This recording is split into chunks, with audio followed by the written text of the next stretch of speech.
बहुत बहुत धन्यवाद। पहले तो सुभाष कुशवाहा साहब को और आप सभी साथियों को आपका परिचय मैंने भी सुना।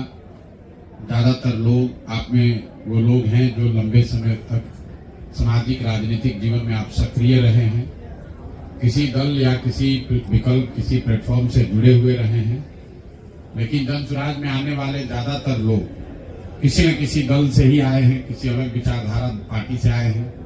वो इसलिए आ रहे हैं कि उनका एक भरोसा, एक विश्वास धीरे धीरे ही सही इस दल की नीतियों पर, कार्यक्रमों पर जो हम लोग प्रयास कर रहे हैं इस पर बन रहा है।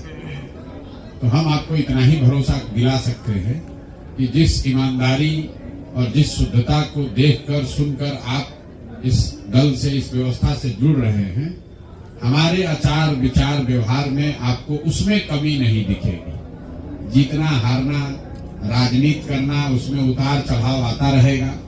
जरूरी नहीं है कि आपकी हर बात से हम सहमत हों या हमारे सारे बात से, निर्णय से आप सहमत हों। लेकिन एक बात की सहमति, एक बात का आश्वासन जरूर है कि जिस ईमानदारी की बात हम लोगों ने की है, जिस शुद्धता की बात की है, उसमें कार्यकर्ताओं के साथ, साथियों के साथ, दल के नेताओं के साथ, दल को बनाने वालों के साथ, दल को अपने कंधे पर आगे बढ़ाने वालों के साथ किसी प्रकार का कोई धोखा नहीं होगा। सुभाष जी से जब मेरी पहली मुलाकात हुई थी तब से लेकर हम लोगों ने कोई व्यक्तिगत बात अभी तक, मैं इनके मुंह पर ही कह रहा हूं, इनका सम्मान इसलिए भी है, इन्होंने कोई व्यक्तिगत बात नहीं कही कि हमको दल में क्या मिलेगा, हमको कौन सी जगह मिलेगी। इनका एक ही रहा है मुद्दा कि जिस मुद्दे को लेकर हम और हमारे साथी संघर्ष कर रहे हैं, क्या जन स्वराज उसको अपना ताकत लगाकर और बड़ा करेगा।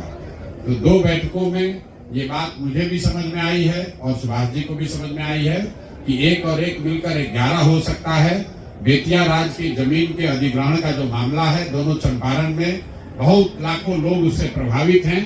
जो संघर्ष आपने शुरू किया है वो उस संघर्ष में पूरी तरीके से जन स्वराज परिवार, जन स्वराज के साथी, जन स्वराज का संसाधन, मैं स्वयं पूरी तरीके से आपके साथ उसमें लगूंगा। अब आज आप विधिवत रूप से ज्वाइन कर रहे हैं, इस परिवार के हिस्सा हो रहे हैं, तो मैं आपका तहे दिल से शुक्रिया अदा कर रहा हूं, आपका धन्यवाद कर रहा हूं। और अब हम लोग बैठकर अगले 2, 4, 5 दिनों में कार्यक्रम की जो आपने पहले संरचना बनाई हुई है उसको देख लेंगे, उसमें कैसे जुड़कर उसको और बड़ा और बेहतर और धारदार बनाया जाएगा, इस पर मिलकर चर्चा कर लेंगे। उसकी कोई चिंता आपको नहीं होनी चाहिए। 2, 4, 5 दिनों में उस पर निर्णय ले लेंगे, फिर मिलकर आप इसका नेतृत्व करें। पीछे से हम लोग इसमें आपके साथ खड़े होंगे।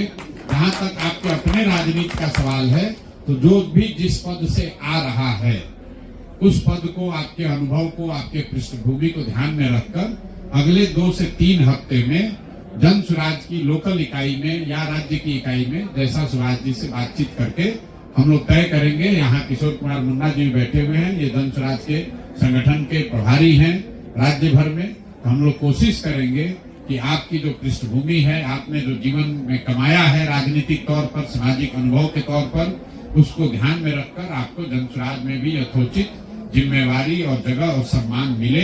इस बात की चिंता करने की जरूरत आपको नहीं है, ये अगले 2 हफ्ते में कर दिया जाएगा।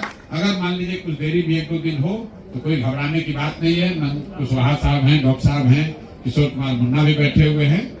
कभी कभी बहुत बड़ी व्यवस्था को चलाने में 2-4 दिन आगे पीछे हो सकता है, लेकिन मुझे लगता है कि होली से पहले पहले ये हो जाएगा। आज आप सब लोग जुड़ रहे हैं, इस भरोसे और विश्वास से जुड़ रहे हैं कि मिलकर हम लोग कुछ बेहतर कर सकते हैं।